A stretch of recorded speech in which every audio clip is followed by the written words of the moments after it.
Olá, somos da turma de Engenharia de Computação do terceiro período e vamos explicar nesse slide o assunto de propriedades magnéticas dos materiais.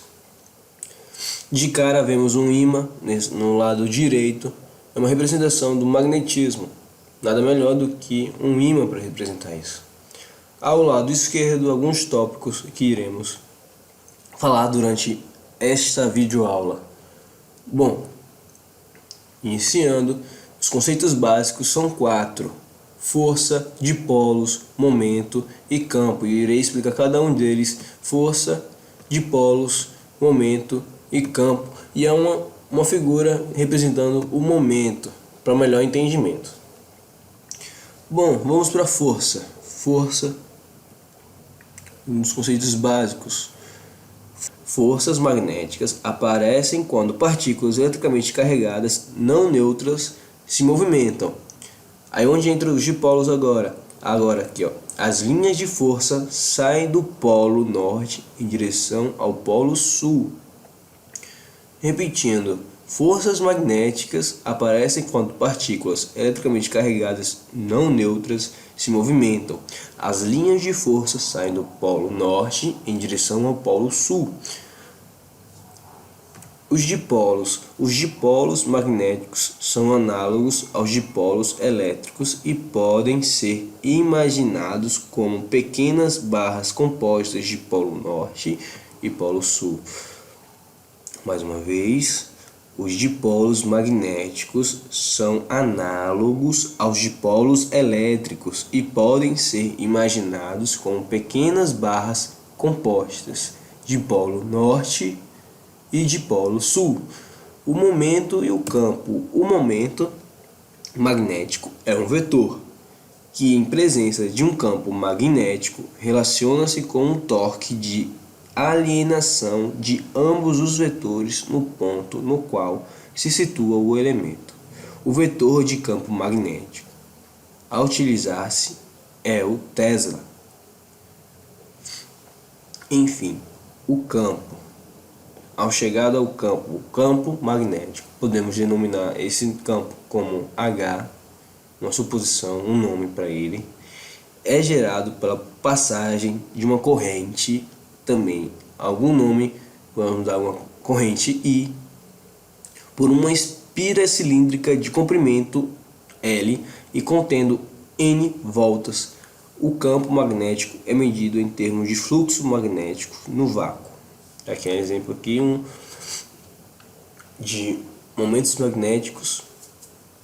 E vamos adiante falar um pouquinho sobre permeabilidade magnética. A permeabilidade magnética, há dois gráficos. De cara, na esquerda, vemos um ímã ao lado esquerdo ao polo norte, ao lado direito, polo sul. Sai um campo do norte e chega ao sul.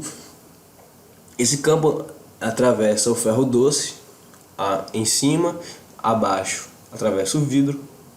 O ferro doce nada mais é do que um ferro puro. E o que a permeabilidade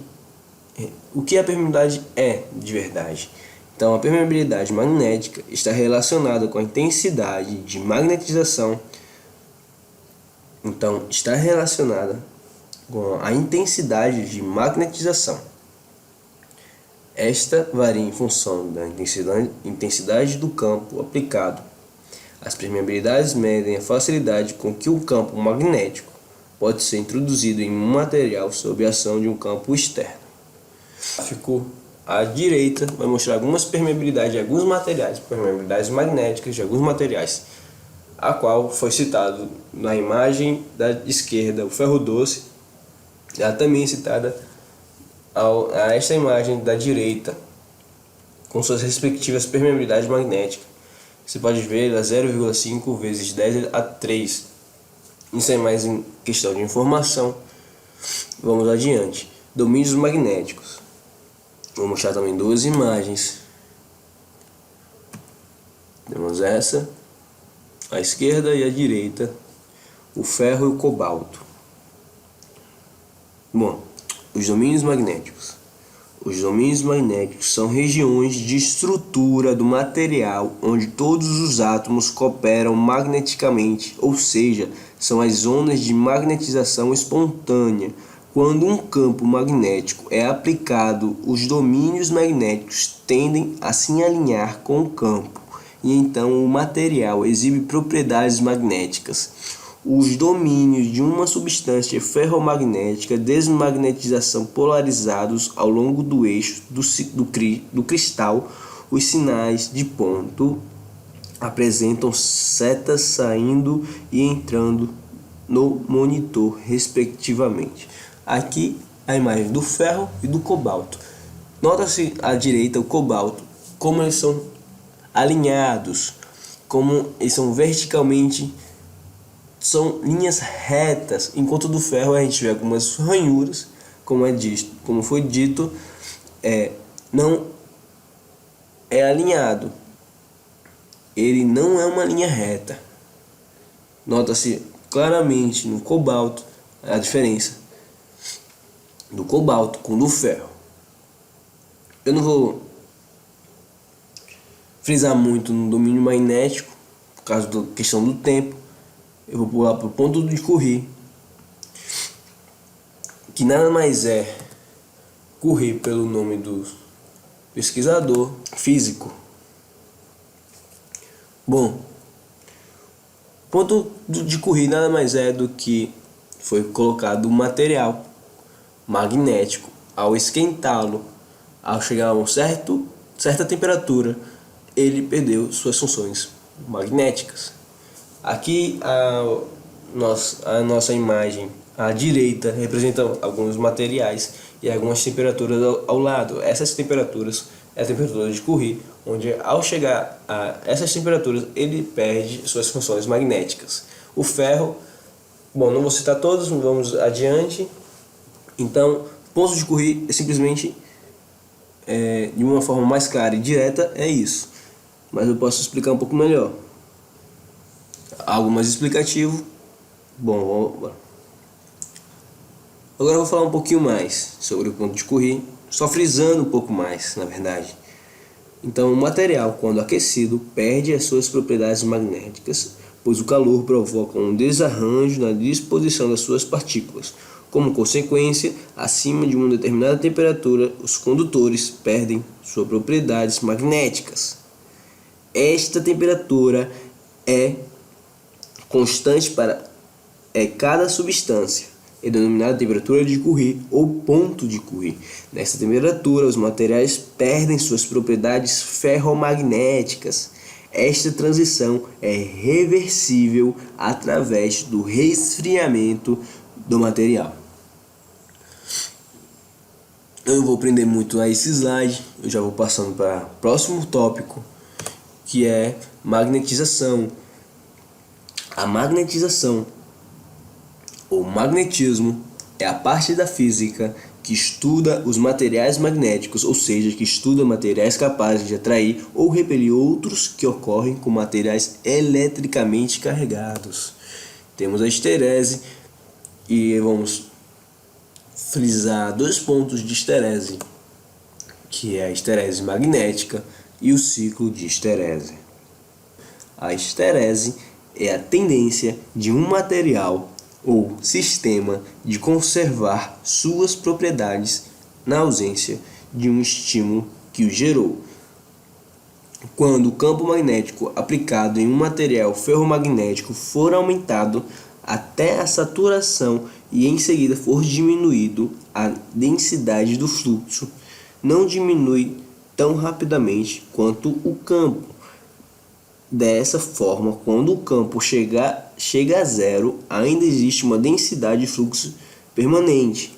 Para que o fluxo chegue a zero, é necessário aplicar um campo negativo, chamado de força coercitiva. Se o campo continuar aumentando no sentido negativo, o material é magnetizado com polaridades opostas. Deste modo, a magnetização inicialmente será fácil, até quando se aproxima da saturação, passando a ser difícil. A redução do campo novamente a zero deixa uma densidade de fluxo remanescente. Para reduzir o fluxo a zero, deve-se aplicar uma força coercitiva no sentido positivo, aumentando-se mais ainda o campo, o material fica novamente saturado com a polaridade inicial. Bom, teremos algumas imagens, fatores contribuintes. São duas imagens. Nessa primeira, colorida, vemos várias curvas de histerese medida com uma densidade de fluxo modulada sinusoidalmente.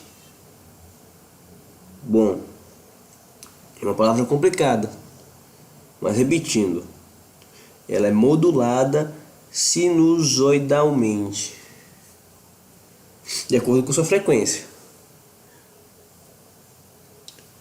Bom, continuando, eu não vou me prender muito aos gráficos, é só uma questão de facilitar o entendimento, para vocês observarem. Eu vou continuar por causa do tempo. Aqui diz, comportamento magnético. Nada melhor, antes de passar para diamagnetismo, o comportamento magnético, ele irá citar alguns tópicos. São separados em alguns tópicos. Então vou começar. O comportamento magnético dos materiais, os efeitos magnéticos nos materiais originam-se das minúsculas correntes elétricas associadas ou a elétrons em órbitas atômicas ou a spins de elétrons. Podemos classificar os materiais quanto ao seu comportamento magnético em diamagnéticos, paramagnéticos, ferromagnéticos, antiferromagnéticos e ferrimagnéticos. Vamos iniciar como diamagnéticos, o diamagnetismo. A imagem dela, o paramagnetismo, a imagem dela, ferromagnetismo, a imagem dela, ferrimagnetismo, a imagem dela, e o último, antiferromagnetismo, e a imagem dela. E por aí vai as ligas metálicas. As ligas metálicas.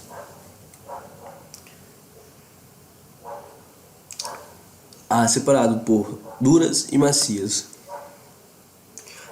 As duras, iniciando as duras.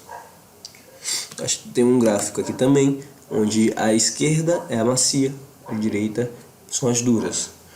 Bom, voltando. As duras são caracterizadas pelo alto valor de HC e um alto de BR. São BR não é brasileiros, BR é bromo. Então, continuando, já sabendo disso, vamos continuar. São ligas endurecidas com estruturas desequilibradas, dispersas e são utilizadas na fabricação de ímãs permanentes.